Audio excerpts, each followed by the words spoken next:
মাকে মেরে চাদর চাপা দিয়ে ঘন্টার পর ঘন্টা ঘরে শুয়ে রাখলো ছেলে। ঘটনাটি ঘটেছে গ্রামীণ হাওড়ার বাগনান থানার কল্যাণপুর গ্রাম পঞ্চায়েতের রাজাপুর এলাকায়।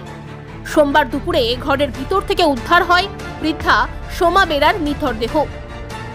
এই ঘটনায় গোটা এলাকায় চাঞ্চল্য ছড়িয়েছে। খবরটি নিবেদন করছে পাকিজা এন্টারপ্রাইজ এবং পাকিজা কনস্ট্রাকশন। স্বপ্ন আপনার, গর্ব আমরা।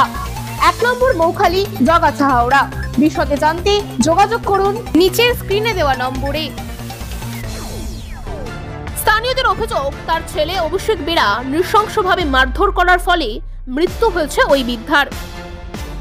তাদের অভিযোগ, দিনের পর দিন মদ্যপ অবস্থায় মা, স্ত্রী এবং তার মেয়েকে মারধর করত অভিষেক।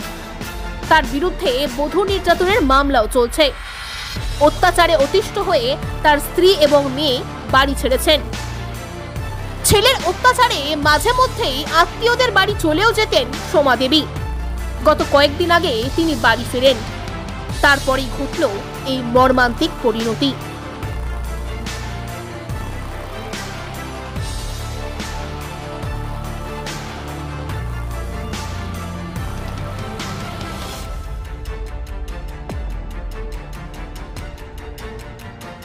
সোমবার সকাল থেকেই মায়ের উপর লাগাম ছাড়া অত্যাচার শুরু করে অভিষেক।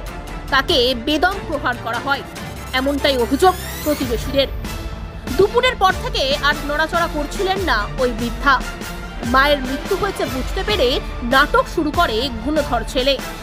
বিছানায় চাদর চাপা দিয়ে তিনি প্রতিবেশীদের ডাকেন এবং বলেন মা আর কথা বলছে না। অবশ্য প্রতিবেশীরা ঘরে ঢুকেই বুঝতে পারে অভিষেকের কুকীর্তির কথা। আর এরপরেই ক্ষোভে ফেটে পড়েন গ্রামের মহিলারা। খবর দেওয়া হয় বাগনান থানায়। পুলিশ এসে মৃতদেহটিকে ময়নাতদন্তের জন্য পাঠিয়েছে। অভিযুক্ত অভিষেক বেরাকে গ্রেপ্তার করেছে পুলিশ। ছেলেরা কাজে গেলে তাদের বাড়িতে দরজা করবে, ঠকঠক করবে, তাদের উপর চর্চা শুরু করবে। তাদের ছেলের দিকে হলে মার্ডার করতে হবে। স্কুল কলেজ গেলে আমাদেরকে ভয় দেখায়, তোর ছেলেকে মেরে দেবো, তোর বরকে কাজ থেকে আসবে মেরে দেবো, এইরকম করে। এই ভয়তে সবাই যায় না। বিয়ে হয়েছে, বউকে তাড়িয়ে দিয়েছে। মেয়ে ছিল সুন্দর ফুটফুটে মেয়ে, তাকেও তাড়িয়ে দিয়েছে। নিজের ভাইকে তাকেও ঢুকতে দেয় না, তাড়িয়ে দিয়েছে।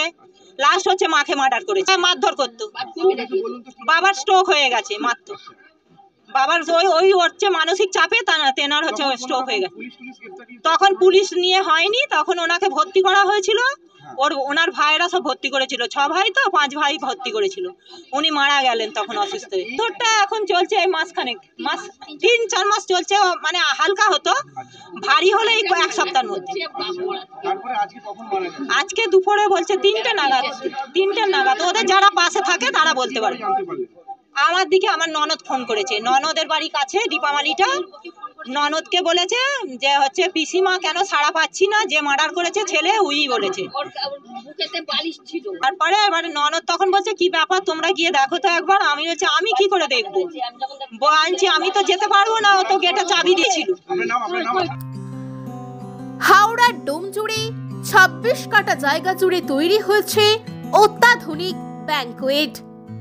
থাকছে একাধিক সুযোগ সুবিধা সহ নিজস্ব পার্কিং জোন। আপনার মনের মতো আধুনিক এই ব্যাংকোয়েটের ভাড়াও তুলনায় অনেক কম। তাই বিবাহ, অন্নপ্রাশন, জন্মদিন, অ্যানিভার্সারি, উপনয়ন সহ যে কোনো আনন্দ অনুষ্ঠানে বুক করতে পারেন বাবা পঞ্চানন্দ ব্যাংকোয়েট। যানজটহীন এই ব্যাংকোয়েটটির ঠিকানা ডোমজুর ভান্ডারদহ কাকমারা পঞ্চানন্দতলা। সরস্বতী ব্রিজ এবং ডোমজুর বাজারের মধ্যবর্তী স্থানে বাবা পঞ্চানন্দ ব্যাংকোয়েট।